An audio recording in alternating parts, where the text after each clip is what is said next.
बातें काम की, बातें काम की, बच्चे हो या हो बड़े सभी के काम की। खिल जाएगा जीवन इनसे, भर देंगी खुशियों के रंग, इनसे आएंगे जीवन में आशा विश्वास और उमंग। बातें काम की, जीवन के उत्थान की, बातें काम की। नमस्कार। किसी भी व्यक्ति के जीवन में भावनाओं का महत्वपूर्ण स्थान है। खुशी और दुख, प्रेम और भय, उत्साह और निराशा, इन भावनाओं के बिना मनुष्य के जीवन की कल्पना करना ही नीरस है। मनुष्य को अपनी इन भावनाओं को किसके साथ साझा करना है, कैसे साझा करना है या कितनी साझा करना है, बातें काम की श्रृंखला के अंतर्गत आज हम इसी विषय पर अर्थात अपनी भावनाओं को साझा करना विषय पर चर्चा करेंगे। चर्चा करने के लिए आज हमारे साथ हैं सुश्री शीला दाहिमा, IAS अतिरिक्त सचिव, माध्यमिक शिक्षा मंडल। नमस्कार मैम। नमस्कार। मैम, सबसे पहले आपसे आज की चर्चा के विषय में ये जानना चाहेंगे कि भावनाएं क्या हैं और इनका हमारे मानसिक और शारीरिक स्वास्थ्य पर क्या प्रभाव पड़ता है। भावनाएं मन के भाव होती हैं जी। बिना भावनाओं के हम मनुष्य की कल्पना कर ही नहीं सकते हैं जी। कुछ भावनाएं सकारात्मक होती हैं, कुछ नकारात्मक होती हैं। यदि हम सकारात्मक भावनाओं की बात करें तो जैसे प्रेम जी, खुशी, उत्साह, उमंग, गर्व, उम्मीद जी, ये सारी भावनाएं सकारात्मक हैं। जबकि नकारात्मक भावनाओं में अहंकार, गुस्सा जी, ईर्ष्या, दुख, उदासी, चिढ़, शर्म जी, ये सारी बातें हम मान सकते हैं। यदि मैं एक उदाहरण दूं तो हम लोग देखते हैं हमारे जीवन में कि मान लीजिए कोई विद्यार्थी है जी, और उसे उसके शिक्षक या माता पिता कहते हैं कि बेटा तुम बहुत अच्छे से पढ़ाई कर रहे हो, तुम बड़े मेहनती हो, तो बच्चा बहुत खुश होता है कि मुझे आगे बढ़ाया जा रहा है, उसको बड़ा अच्छा लगता है, प्रोत्साहन मिलता है। लेकिन इसके विपरीत यदि कोई उसको उसकी हंसी उड़ाता है जी, तो वो बच्चा हतोत्साहित होने लगता है जी, और उसको मन में बहुत बुरा लगता है जी, वो कहीं ना कहीं टूटने भी लग सकता है और उसका आत्मविश्वास भी लड़खड़ाने लग सकता है जी। अब आपने पूछा स्वास्थ्य की बात, तो शारीरिक और मानसिक स्वास्थ्य पे भावनाओं का काफ़ी असर पड़ता है जी। जैसे यदि मैं खुश हूँ या कोई भी व्यक्ति खुश है जी, तो उसका असर उसके तन पर भी पड़ता है और मन पर तो पड़ ही रहा है वो जी। हाँ, बिल्कुल। इसी प्रकार यदि कोई व्यक्ति नकारात्मक भाव में है तो उसका भी असर उसके तन और मन पे पड़ता है। साथ में ये जो भावनाएं हैं उनका आपके रिश्तों पर, आपके कैरियर पर और जीवन के अन्य पहलुओं पर भी इसका फ़र्क पड़ता है। और बहुत सारे शोध भी ऐसा कहते हैं कि आपकी जो भावनाएं होती हैं उनका असर आपके शरीर पर पड़ता है। तो ये कहा जा सकता है कि भावनाओं का शारीरिक और मानसिक दोनों ही स्वास्थ्य पर असर पड़ता है। मैडम, जैसे अभी आपने बताया कि नकारात्मक भावनाओं का शारीरिक और मानसिक स्वास्थ्य पर बहुत प्रभाव पड़ता है, तो क्या नकारात्मक भावनाओं का जीवन में कोई महत्व है? देखिए, जीवन में सकारात्मक और नकारात्मक दोनों ही भावनाओं का महत्व है। सकारात्मक के बारे में हम बहुत बात करते हैं, लेकिन मेरा ये मानना है कि नकारात्मक भावनाएं भी जीवन का अनिवार्य हिस्सा है। हम उनसे अलग नहीं हो सकते हैं। और नकारात्मक भावनाओं के भी बहुत सारे सकारात्मक पहलू होते हैं। बस हमें उन्हें समझने की ज़रूरत है। जैसे हम बच्चों से कहते हैं कि परीक्षा से डरे नहीं, ऐसा हम इसलिए कहते हैं ताकि वो चिंतित ना हो, तनावग्रस्त ना हो, बीमार ना पड़े। लेकिन यदि परीक्षा का बिल्कुल ही डर ना हो तो क्या बच्चा बहुत अच्छे से मन लगा के पढ़ाई करेगा? बिल्कुल सही। हो सकता है कि वो पढ़ाई ना करे या बहुत कम करे जी। इसी प्रकार यदि नौकरी पेशा व्यक्ति है, उसको डर नहीं होगा तो हो सकता है अपनी नौकरी को बहुत गंभीरता से ना लें जी। हाँ। यदि किसी व्यक्ति के पास रोजगार नहीं है तो उसे डर है कि मैं क्या करूँगा जीवन में, तो वो रोजगार के विकल्प खोजता है जी। हाँ। वो अपनी योजनाएं बनाता है जी। और उस प्रक्रिया में कई बार उसके अंदर के ऐसे गुण सामने आ जाते हैं जो उसको खुद को ही पता नहीं होता है। तो इस में जब वो आगे बढ़ता है तो उसको रोजगार तो मिलता ही है, लेकिन साथ में समाज में उसकी प्रतिष्ठा में भी बढ़ोतरी होती है। इसी प्रकार यदि किसी व्यक्ति को किसी बात का पछतावा है तो वो कोशिश करता है कि वो खुद में सुधार कर सके और अपनी ज़िंदगी में उन परिस्थितियों को या वैसी बातों को ना दोहराए। ऐसे ही यदि हम और बातों की ओर भी देखते हैं, उदाहरण के तौर पर हम यदि किसी व्यक्ति को देखते हैं कि वो अपनी ज़िंदगी में बहुत उदास रहा है तो वो व्यक्ति अपनी उदासी के महत्व को समझते हुए ज़िंदगी के हर एक लम्हे को खुशी से जीने के महत्व को समझने लगता है। बिल्कुल सही बात है, जिसने उदासी देखी हो वही सुख को समझ सकता है। जी मैडम, इस विषय पे आपने एक बहुत सुंदर कविता भी लिखी है, तो हम आज ये चाहेंगे कि आप उस कविता की कुछ पंक्तियाँ आज हमारे साथ साझा करें। मैंने एक कविता लिखी थी, वो इसी थीम पर थी कि जब हम बहुत दुखी होते हैं तो हम अपने आप से ये कहते हैं कि ये सारे दुख मुझे ही क्यों मिल रहा है, या ज़िंदगी में मेरे ही साथ ऐसा क्यों हो रहा है। लेकिन ऐसा सोचने वाले भी हम अकेले नहीं होते हैं, ऐसे बहुत से लोग सोचते हैं कि ऐसा मेरे ही साथ क्यों हो रहा है। तो ये जो कविता है, दुख तुम मुझको अच्छे भी लगते हो, दुख तुम मुझको अच्छे भी लगते हो, तुमने ही तो मुझे मजबूत होना सिखाया है, हालातों से लड़ने की मेरी क्षमता पर भरोसा जताया है, तुमने ही तो मेरा मुझसे परिचय कराया है, तुमने ही तो मुझे खुद पर विश्वास रखना सिखाया है। बहुत ही सुंदर पंक्तियाँ मैम, कि किसी भी भावना को हम अपने नज़रिए से उसमें कैसे परिवर्तन कर सकते हैं और दुख भी हमें कैसे अच्छा लग सकता है। बहुत ही सुंदर पंक्तियाँ हैं और निश्चित आप बधाई की पात्र हैं जो आप इतना अच्छा लिखती हैं, जिससे पढ़कर लोगों में भी बहुत सकारात्मक सोच जो है वो आगे बढ़ती है। मैडम, जैसे अभी आपने अपनी कविता की पंक्तियाँ हमारे साथ साझा की थी, तो यहाँ मैं आपसे जानना चाहूँगी और निश्चित रूप से दर्शक भी इससे बहुत लाभान्वित होंगे कि क्या अपनी भावनाएं दूसरों के साथ साझा करनी चाहिए, और यदि हाँ तो किन के साथ साझा करनी चाहिए? मुझे लगता है कि भावनाएं साझा करनी चाहिए जी, क्योंकि यदि भावनाएं कोई व्यक्ति साझा नहीं करता है तो वो परेशानी महसूस करता है। जी, भावनाएं साझा करने से बहुत सारे फ़ायदे होते हैं। आमतौर पर हम ये देखते हैं कि लोग अपने सुख तो बांट लेते हैं, लेकिन अपने दुख या अपनी तकलीफ़ें नहीं बांटना चाहते हैं। ऐसे में एक परेशानी का सबब बन जाता है। और ये भी देखा गया है कि जब हम अपने भावनाएं किसी से बांटते नहीं हैं, कहते नहीं हैं, तो शारीरिक और मानसिक बीमारियां भी घर कर सकती हैं। जब हम भावनाएं साझा करते हैं या अपने मन की बात किसी से बताते हैं, कहते हैं, तो उससे मन हल्का होता है, तनाव कम होता है और जिस बात को लेकर समस्या है उस समस्या का समाधान भी मिलने की संभावनाएं होती हैं। अर्थात हम अपने मन ही मन अंदर परेशान ना हो, हमें अपनी भावनाओं को साझा करना चाहिए। लेकिन यहाँ ध्यान देने वाली बात ये है कि भावनाएं विश्वसनीय लोगों से ही साझा करनी चाहिए, जो आपकी बात को या आपकी भावनाओं को समझता हो और उनके दुरुपयोग की संभावना जहाँ ना रहे, गोपनीयता भी बनी रहे। क्योंकि कई बार हम नहीं चाहते हैं कि यदि मैंने अपनी बात मान लीजिए आपसे कही तो वो किसी तीसरे व्यक्ति को पता चले। तो ये भी एक, जब हम किसी से अपने मन की बात कहते हैं, भावनाएं साझा करते हैं, तो ये भी एक ज़रूरी बात होती है। तो ये जो व्यक्ति होते हैं, विश्वसनीय व्यक्ति, इनमें हमारा परिवार हो सकता है, हमारे शिक्षक हो सकते हैं, मित्र हो सकते हैं, कोई अधिकृत काउंसलर भी हो सकते हैं।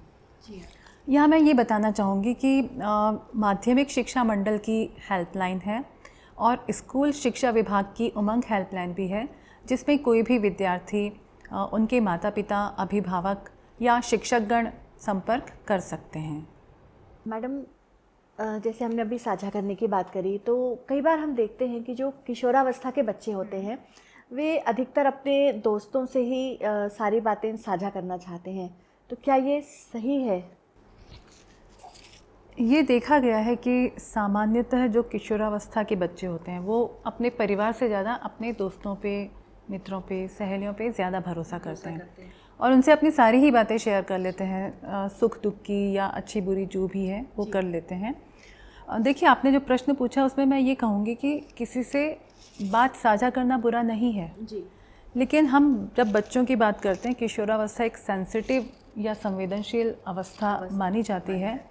और कई बार ये भी देखने में आता है कि जब बच्चे अपने मित्रों से या अपने दोस्तों सहेलियों से अपनी बात साझा करते हैं तो वही दोस्त कई बार सार्वजनिक कर देते हैं उन बातों को, या उन लोगों को बता देते हैं जिन्हें कि बताया नहीं जाना चाहिए। ऐसे में जो बच्चा अपनी बात कहता है, अपनी भावना व्यक्त करता है, उसके लिए शर्मिंदगी की स्थिति निर्मित हो सकती है या उसकी बात का दुरुपयोग भी किया जा सकता है, ऐसी भी स्थिति निर्मित हो सकती है। तो इसलिए मैं यही कहूँगी कि आप जिस भी व्यक्ति से अपनी बात साझा कर रहे हैं, जैसे हमने पहले भी कहा कि वो विश्वसनीय होना चाहिए। तो बच्चों को चूँकि एक सुविधा ज़्यादा लगती है कि हम उम्र हैं, तो उन्हें वो ज़्यादा कंफर्टेबल महसूस करते हैं एक दूसरे से। पर वो वहाँ देख लें कि वो जिनसे अपनी बात कह रहे हैं क्या वो सही है कि नहीं है, वो परख लें। और बल्कि मैं ये भी कह सकती हूँ कि यदि अपने माता पिता से बच्चे बात करें तो वो बहुत बेहतर होगा। जी हाँ, माता पिता से ज़्यादा अच्छा उन्हें कोई समझ भी नहीं सकता है। मैडम, एक बात यहाँ और जहन में आती है कि जैसे कोई व्यक्ति या कोई हमारा मित्र है या कोई हमारी सहेली है, यदि वो अपनी भावनाएं हमारे साथ साझा करना चाहे तो उस स्थिति में हमें क्या करना चाहिए? हम अपनी भावनाएं किससे साझा करते हैं? जिस पे हम भरोसा करते हैं जी। तो यदि कोई अपने बात हमसे कह रहा है तो हमें समझना होगा कि वो हम पे भरोसा करके ही अपनी बात कह रहा है। तो हमारा ये उत्तरदायित्व है कि हम उसकी बात को ध्यान से सुनें। यदि वो चाहता है कि उसकी बातों को हम अपने तक ही सीमित रखें तो अपने तक ही सीमित रखने की कोशिश भी करनी ही चाहिए। बिल्कुल सही। फिर हम उसका मजाक ना उड़ाएं। जी हाँ। और यदि वो हमसे कोई समस्या का समाधान चाहता है तो हमें अपनी ईमानदार राय देनी चाहिए। यदि हम समाधान दे सकते हैं तो समाधान देना चाहिए। और यदि समाधान नहीं है तो हम ये प्रयास भी कर सकते हैं कि हम कहाँ से उस समस्या का समाधान ढूंढ सकते हैं। यानी कुल मिलाकर हमें भी आशावादी रहना पड़ेगा अपने साथी, मित्र, दोस्त, सहेली के प्रति। फिर यहाँ एक और महत्वपूर्ण बात जो मुझे लगती है कि कई बार ये होता है कि जब कोई व्यक्ति हमसे अपनी भावनाएं साझा करता है तो वो नकारात्मक भाव में हो सकता है, जैसे वो बहुत गुस्से में हो सकता है या वो बहुत दुख में हो सकता है। तो उस समय हम उसको ऐसी बात ना करें कि वो और भी ज़्यादा गुस्से में आ जाए या वो और भी दुखी हो जाए। जैसे यदि वो कह रहा है कि मेरे साथ कोई भी अच्छा नहीं है, मेरे साथ कोई अच्छा व्यवहार नहीं कर रहा, मैं अच्छा नहीं हूँ या मैं अच्छी नहीं हूँ, तो हम ये नहीं बोलें कि हाँ सभी लोग ख़राब हैं, परिस्थितियाँ ख़राब हैं, बल्कि ऐसे समय में हमें उसको आशा बंधानी होगी, उसे उत्साह भी हमें उसका बढ़ाना होगा। और हम उसे ये कह सकते हैं कि देखिए समय अच्छा हो या बुरा हो, सभी समय गुजरता है, पर यदि समय ख़राब है तो हमारी हिम्मत और हौसले से हम उस समय का सामना कर सकते हैं और अपने ज़िंदगी में आगे बढ़ सकते हैं। मैडम, मान लीजिए दो मित्र हैं, तो उनमें से जो एक मित्र है वो तो दूसरे मित्र की परेशानियों को सुन रहा है, समझ रहा है और कहीं ना कहीं उनका हल निकाल कर भी उसको बता रहा है। लेकिन उनमें से एक है जो अपने मित्र की ना परेशानी को सुनना चाहता है, ना समझना चाहता है और न ही उसकी भावनाओं को साझा करना चाहता है। तो इस तरह की जब परिस्थिति आ जाए तो उस मित्र को क्या करना चाहिए? ऐसे में जो मित्र है पहले वाला, उसे अपने दूसरे मित्र से शांतिपूर्वक बात करनी चाहिए कि मैं भी अपने जीवन की घटनाओं या परिस्थितियों के बारे में चाहता हूँ या चाहती हूँ कि कोई सुने। बिल्कुल, मुझे भी अपनी बात साझा करनी है। और जैसे मैंने आपकी बातें सुनी हैं, समझने की कोशिश की है, मेरी भी अपेक्षा है कि आप भी मेरी बातों को सुनिए और समझिए।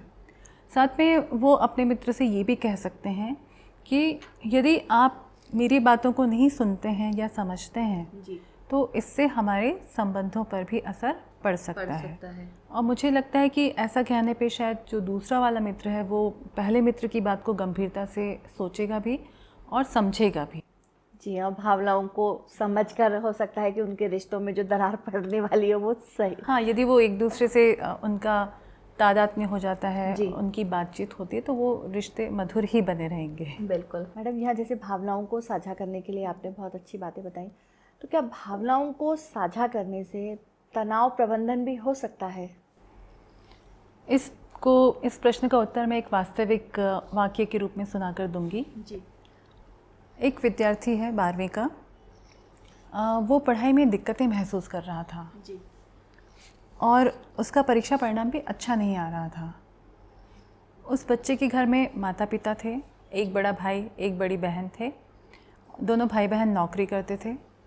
तो माता पिता उस बच्चे को अपने बड़े भाई बहन का उदाहरण देते, उनसे तुलना करते और बच्चे को काफ़ी भला बुरा कहते हैं जी। तो धीरे धीरे वो बच्चा अपने परिवार से भी दूर होने लगा, क्योंकि उसे लग रहा था कि मुझे कोई सुनने वाला नहीं है, कोई समझने वाला नहीं है। फिर एक दिन उसने किसी काउंसलर से संपर्क किया जी और उसे बताया कि मैं पढ़ाई नहीं कर पा रहा हूँ। तब काउंसलर ने फिर उसे कुछ समझाया कि भाई आप इस तरह से पढ़ाई कर सकते हैं। फिर धीरे धीरे 3-4 बार जब बच्चे की और काउंसलर की बात हुई तो बच्चा भी थोड़ा सा खुला और उसने अपने परिवार के बारे में भी बताया कि मेरे साथ ऐसा हो रहा है, मेरे घर में इस तरह से हो रहा है जी। तब काउंसलर ने उसको ये कहा कि आप अपना आत्मविश्वास बनाए रखिए और काउंसलर ने ये भी कहा कि आप कृपया अपने माता पिता से मेरी बात कराइए जी। फिर बच्चे के माता पिता ने जब काउंसलर से बात की तो काउंसलर ने उनको समझाया जी कि आपके बच्चे को आपकी ज़रूरत है, आप अपने बच्चे के साथ समय बिताइए, भले ही आप कम समय बिताइए लेकिन वो एक गुणवत्तापूर्ण समय हो। आप अपने बच्चे को महसूस कराइए कि आप उसके साथ में हैं और उसकी अनावश्यक तुलना भी मत करिए जी। उसे हतोत्साहित मत करिए बल्कि प्रोत्साहित करिए। फिर ये जो हुआ, बच्चे के साथ काउंसलिंग हुई, माता पिता के साथ काउंसलिंग हुई जी। तो जब उसके बाद परीक्षा का समय आया, बच्चे ने अपनी पढ़ाई की जी।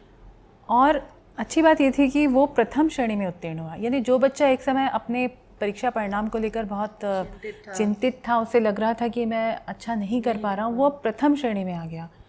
तो हम समझ सकते हैं कि किस प्रकार से भावनाएं यदि हम अपनी बांटते हैं, साझा करते हैं तो हमारे तनाव का स्तर कम हो जाता है और हम अपने जीवन में, चाहे वो पारिवारिक जीवन हो, चाहे वो आपका व्यावसायिक जीवन हो, उसमें हम बेहतर कर सकते हैं, हम ज़्यादा संतुष्ट हो सकते हैं और तनाव मुक्त हो सकते हैं। बिल्कुल सही, जैसे वो बच्चे ने किया कि उसने अपनी भावनाएं साझा करी तो एक तो वो परिवार से दूर होने से बच गया और इधर उसका जो रिज़ल्ट था वो भी बहुत अच्छा आया। तो भावनाओं को साझा करना वाकई में ही तनाव प्रबंधन के लिए बहुत आवश्यक है। बहुत ही सुंदर कहानी से भी हमने समझ लिया है कि भावनाओं को साझा करना हमारे तनाव प्रबंधन में भी बहुत सहायक होता है। भावनाओं को साझा करना और एक होता है भावनाओं को जाहिर करना। तो यहाँ हम आपसे ये जानना चाहेंगे कि इन भावनाओं को साझा करना और जाहिर करना, इन दोनों में क्या अंतर है और ये दोनों क्यों ज़रूरी हैं? आप और मैं बात कर रहे हैं जी, ये हो गया साझा करना। अच्छा। और भावनाओं को साझा करने का क्या महत्व है, क्यों करना चाहिए, उस पर हम लोगों ने काफ़ी विस्तार से बातें की हैं। भावनाएं जाहिर करना जी, मेरे अनुसार ये भी एक संवाद का ज़रिया है जी। जब हम भावनाएं साझा करते हैं तो उसमें कम से कम 2 लोग होते हैं सामान्यतः, बिल्कुल। लेकिन मैं ये मानती हूँ कि आप खुद के साथ भी अपनी भावनाएं साझा कर सकते हैं, जिसको हम इंग्लिश में सेल्फ टॉक कहते हैं जी। या हिंदी में हम कहते हैं खुद से बातें करना जी। और ये एक बहुत पॉजिटिव कंसेप्ट है, इसके बहुत सारे फ़ायदे भी हैं। हो सकता है ये बात बहुत सारे लोगों को अजीब भी लगे कि क्या खुद से बातें करना चाहिए, लेकिन इसका बड़ा महत्व है जी। उदाहरण के तौर पर जब किसी व्यक्ति को लगता है कि उसमें बहुत सारे लोगों के सामने खड़ा होकर बोलने का आत्मविश्वास नहीं है जी। तो ऐसे लोगों को ये सलाह भी दी जाती है कि आप आईने के सामने खड़ा होकर खुद से बातें करिए जी। और ये तकनीक बहुत प्रभावशाली भी साबित होती है जी। अब हम भावनाएं जाहिर करने की जब बात करते हैं तो भावनाएं जाहिर करना भी इसलिए महत्वपूर्ण है क्योंकि उससे पता चलता है कि भाई सामने वाले व्यक्ति के मन में क्या है। जैसे मान लीजिए मैं खुश हूँ जी, लेकिन मैं अपनी खुशी को अभिव्यक्त ही नहीं कर रही हूँ, तो क्या आपको पता चलेगा कि मैं खुश हूँ? बिल्कुल सही बात है। यदि मैं आपसे गुस्से में हूँ और मैं ऐसे यदि बैठी हूँ और मैंने आपको देख के भी नहीं देखा जी, तो क्या आपको पता नहीं चलेगा कि मैं आपसे नाराज़ हूँ? बिल्कुल। तो जब हम अपनी भावनाएं जाहिर करते हैं, अभिव्यक्त करते हैं, तो सामने वाले व्यक्ति को पता चलता है और उसमें गलतफहमी की संभावनाएं बहुत कम रहती हैं। और ये भी होता है कि जब हम अपनी भावनाएं जाहिर करते हैं जी, तब यदि कोई बात बिगड़ भी रही हो तो वो बात बन भी सकती है। तो हम ये कह सकते हैं कि भावनाएं साझा करना और भावनाएं जाहिर करना दोनों ही अत्यंत महत्वपूर्ण हैं।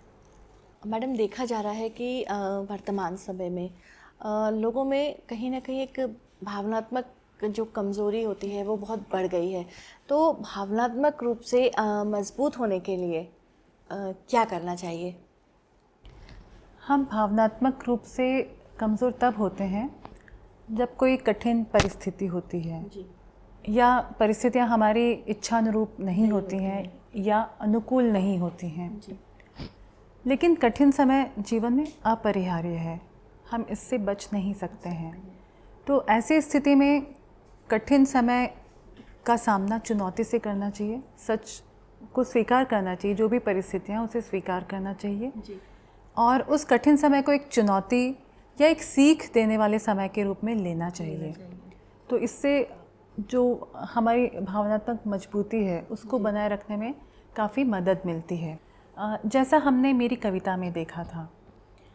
फिर यदि हम भावनात्मक रूप से मजबूती चाहते हैं जी, तो हमें अपने दृष्टिकोण को आशावादी रखना होगा, हमारी सोच को सकारात्मक रखना होगा, क्योंकि इसके बहुत सारे फ़ायदे होते हैं और ये वास्तव में आपको जीवन में बहुत मदद करती है।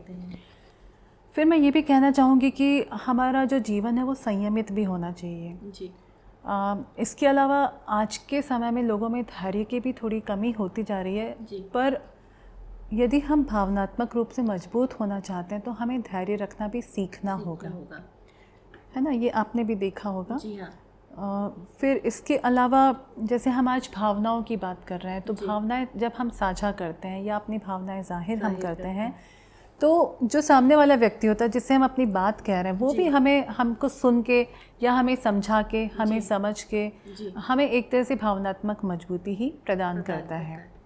फिर हम परिवार की बात करते हैं, हम करीबियों की बात करते हैं, इनसे जो एक जुड़ाव हमारा होता है वो एक बहुत बड़ा कारक होता है भावनात्मक मजबूती देने के लिए। जी हाँ, फिर एक बात जो मैंने भी अपने जीवन में महसूस की है कि जब हम दूसरों की मदद करते हैं जी, तब हमें अपना महत्व मालूम पड़ता है। जी, और उस समय हमारी जो हताशा निराशा वाली सोच होती है या निराशावादी सोच होती है या हम परेशान होते हैं वैसी सोच होती है, वो अपने आप दूर होने लगती है। जी हाँ, और हम अपने में एक खुशी या एक उत्साह महसूस करते हैं।